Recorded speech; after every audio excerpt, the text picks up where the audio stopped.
Mr. President. Senator from Tennessee. Thank you, Mr. President. I was doing a little bit of work this past weekend when I was in Tennessee and talking with Tennesseans about what is important to them. They're very hopeful that we're going to get the price of gas and groceries down. During the Biden years, that 9% inflation and elevated inflation rates every year really hurt the pocketbook. And we all want these prices to come down, and indeed we are working on making certain that life is more affordable. Right now we've got a lot of people that are struggling to make ends meet. So we hear a good bit about that at home. Another thing we hear about is public safety. People want to feel safe and secure in their homes, in their communities, in their states. They want to know that their children, as they're out and about and working, that they're going to be in a safe environment. So this past weekend, we had many people who mentioned the work we did last week with passing the Secure America Act. Now, the good thing about this, it puts the American people first.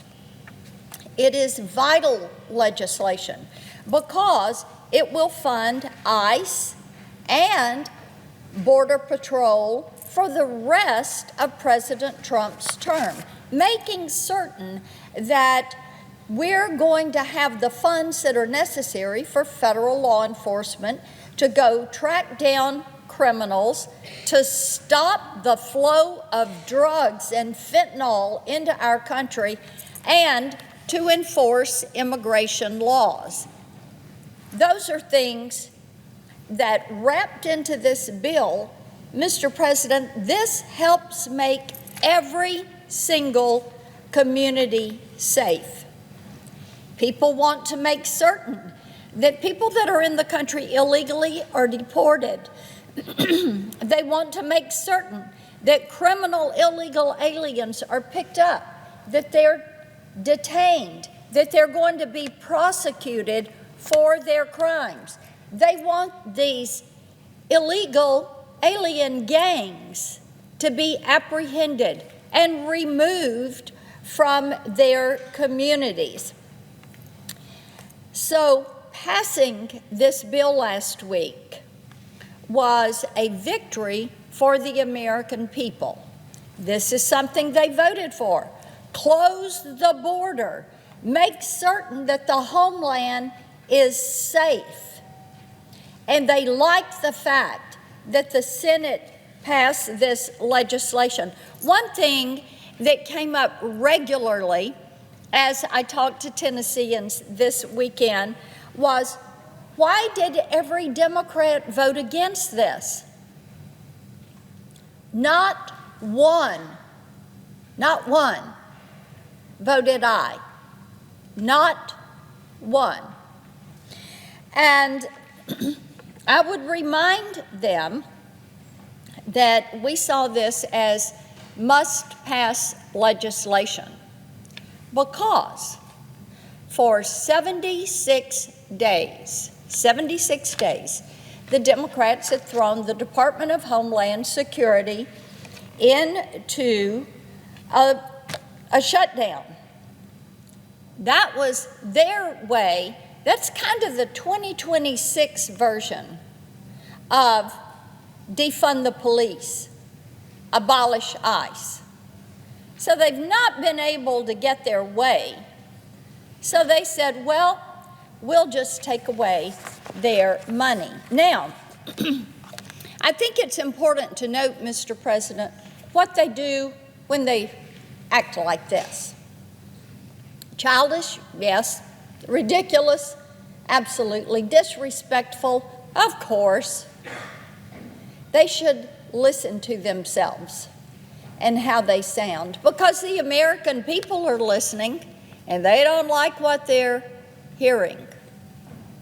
What the Democrats did was to say, okay, we're going to put you in a shutdown because we want to abolish ICE. We want to defund law enforcement. So it doesn't matter to us that TSA, Secret Service, Homeland Security investigations, FEMA, all of these are going without pay. They're going without pay. So what we did by passing the Secure America Act is to really slam the door on these annex. And Republicans said to the Democrats, nope, we're not going to let you get by with risking these hard-working Americans and many times putting their lives at risk. I think it's important to note, too, while they object to immigration law being enforced, every single immigration law that is on the books has been passed by Congress, and it has been signed by a president of the United States, some Democrats and some Republicans. Every single one. That's how they became the laws. But instead of standing with the rule of law, what the Democrats have done is to say, we're going to pick and choose. Some laws we like and some laws we don't like, so we're just going to ignore the laws that we don't like.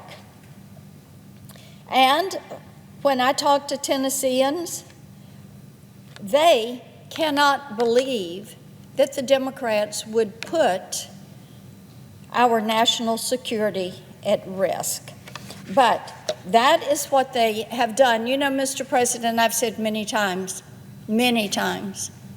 the Democrats have worked overtime during the Biden years trying to find ways to make illegal legal because they don't like the law.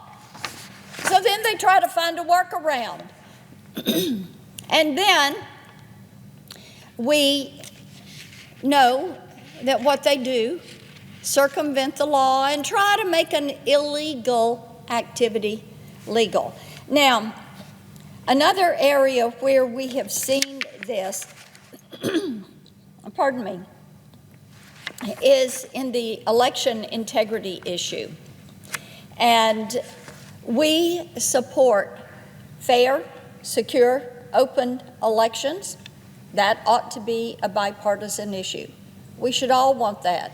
We should all treasure one person, one vote.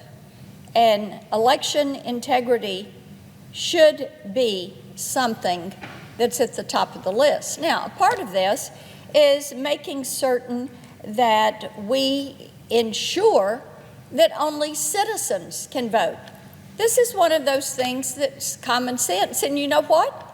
It is the law. Only citizens can vote in U.S. elections. Now, what has happened is some states have allowed people that are illegally in the country or people that are legally here but they're on a visa or a work permit or a student visa or they're a legal permanent resident. They're not allowed to vote in our elections. But in some states, they have been voting. So there is a way that states can make certain that it's only a citizen that is voting. And that is to compare their voter rolls with the Department of Homeland Security's SAVE system, the SAVE database. This registry allows federal, state, and local government agencies to verify the immigration status of anybody in their jurisdiction. It is useful when determining whether an individual should be registered to vote. What we know is that 26 states check their voter rolls against the SAVE database. Now, it probably will not surprise you, but it's unfortunate, but the 26 states are overwhelmingly red. My state of Tennessee has led on this issue for years, and it is ranked #1 in this country for election integrity. Now, thanks to President Trump, the process is easier than ever for states to use this registry. Under his leadership, and probably is no surprise, under his leadership, our state and local governments can use this for free. They do not pay any kind of fee. They can go in here, put in the name, the last 4 digits of the Social Security number, not all 9, just the last 4, and they can see what pops up. The good thing is that the states who are doing this, and by the way, the states that are using it have submitted more than 46 million verification requests through the database. And they're getting results from this. Texas uses this system, and their Secretary of State identified more than 2,700 potential voters that were violating the system. They ought not to be on the rolls. Ohio discovered more than 1,000 potential non-citizens on its voter rolls. More than 160 of them have cast votes in elections going back to 2018. They're not citizens. They ought not to be voting in our elections. Now, for the states, the SAVE database is a common sense tool to ensure the integrity of their elections. Yet, we've got about half the states in this country, especially the blue ones, that are not taking this basic step to verification. When you look at California and New York, between those 2 states, they're estimated to be home to 3.5 million illegal aliens, and we can only imagine how many non-citizens are on their voter roll because they're taking zero steps to verify these rolls. New Jersey, another blue state, refuses to use the SAVE database. Just this week, we learned through public records requests that there have been hundreds of cases of non-citizens placed on the state's voter rolls in just the last few years. Many had no idea that they were registered to vote. Others voted in elections going as far back as the year 2000. You know, Mr. President, many times elections are decided by a few votes. Might be 5 or 6, might be a couple hundred. And when you look at the numbers, you look at what Texas found, you look at what Ohio found, you find out that in New Jersey, that you've got people that have been in the country illegally and have been voting since 2000. Congress should do everything possible to encourage the states to use the SAVE database to secure our elections. The American people do not want voter fraud. They want to have confidence in our elections. It is the foundation of our system of representative government. Now, this is why Senator Graham and I have introduced the Election Security Partnership Act.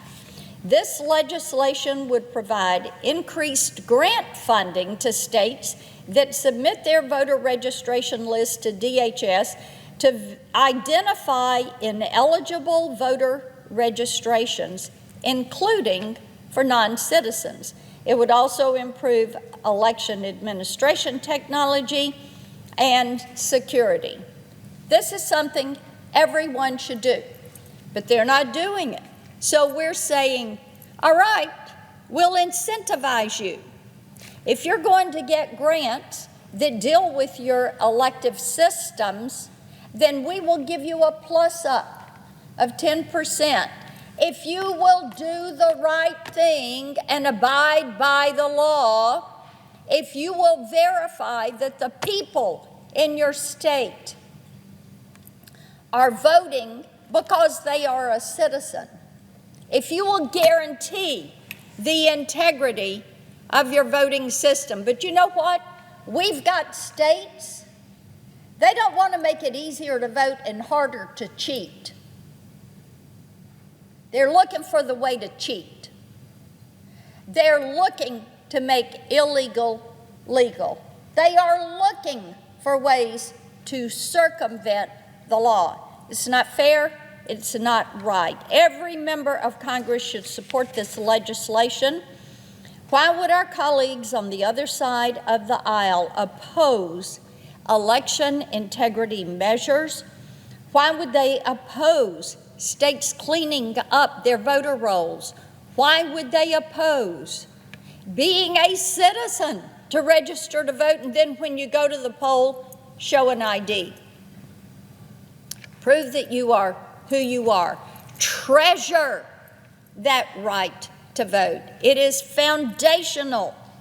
We have been a free country for 250 years because we value protecting our freedom.